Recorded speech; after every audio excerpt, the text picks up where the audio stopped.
गणेश जी की जय हो, गणेश जी की जय हो। एक बुढ़िया थी, वो बहुत ही गरीबी और अंधी थी। उसके एक बेटा और बहू थी। वो बुढ़िया सदैव गणेश जी की पूजा किया करती थी। एक दिन गणेश जी प्रकट होकर उसे बुढ़िया से बोला, बुढ़िया माँ, तू जो चाहे सो मांग ले। बुढ़िया बोली, मुझसे तो मांगना नहीं आता, कैसे और क्या मांगूं। तब गणेश जी ने बोले, अपने बहू बेटे से पूछ कर मांग ले। तब बुढ़िया ने अपने बेटे से कहा, गणेश जी कहते हैं तू कुछ मांग ले, बताओ मैं क्या मांगूं। पुत्र ने कहा, माँ तू धन मांग ले। बहू से पूछा तो बहू ने कहा, नाती मांग लो। तब बुढ़िया ने सोचा कि यह तो अपने अपने मतलब की बात कह रहे हैं। और उस बुढ़िया ने पड़ोसिन से पूछा तो उन्होंने कहा, बुढ़िया तू तो थोड़े दिन जिएगी, क्यों तू धन मांगे और क्यों तू नाती मांगेगी। तू तो अपने आंखें की रोशनी मांग ले, जिससे तेरी जिंदगी आराम से कट जाए। इस पर बुढ़िया बोली, यदि आप मुझ पर प्रसन्न है तो मुझे 9 करोड़ की माया दे, निरोगी का काया दे, अमर सुहाग दे, आँखों की रोशनी दे, नाती दे, पोता दे और सब परिवार को सुख दे और अंत में मोक्ष दे। यह सुनकर तब गणेश जी ने बोले, बुढ़िया माँ तूने तो हमें ठगा दिया, फिर भी जो तूने मांगा है वचन के अनुसार सब तुझे मिलेगा। और यह कह कर गणेश जी अंतर्ध्यान हो गए।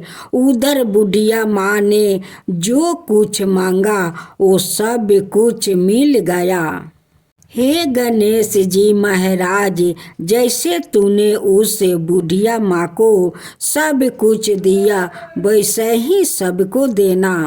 बहुत समय की बात है, एक बहुत ही भयंकर असुर का राजा था गाजामुख।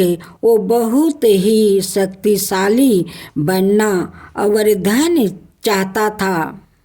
वो साथ ही सभी देवी देवताओं को अपने बस में करना चाहता था। इसलिए हमेशा भगवान शिव से वरदान के लिए तपस्या करता था। शिव जी से वरदान पाने के लिए वो अपना राज्य छोड़कर जंगल में जाकर रहने लगा और शिव जी से वरदान प्राप्त करने के लिए बिना पानी पिए भोजन खाए रात दिन तपस्या करने लगा।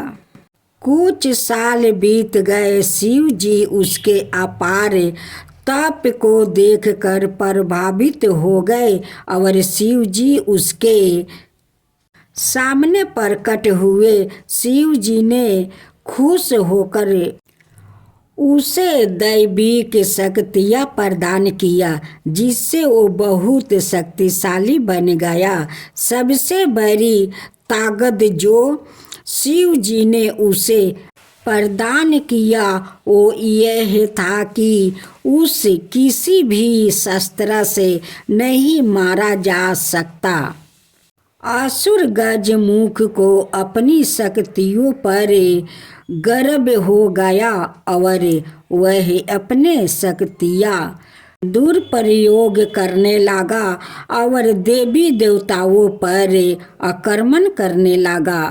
मात्र शिव, विष्णु, ब्रह्मा और गणेश ही उसके आतंक से बचे हुए थे। गजमुख चाहता था कि हर कोई देवता उसकी पूजा करे। सभी देवता शिव, विष्णु और ब्रह्मा जी से शरण में पहुँचे और अपनी जीवन की रक्षा के लिए गुहार करने लगे।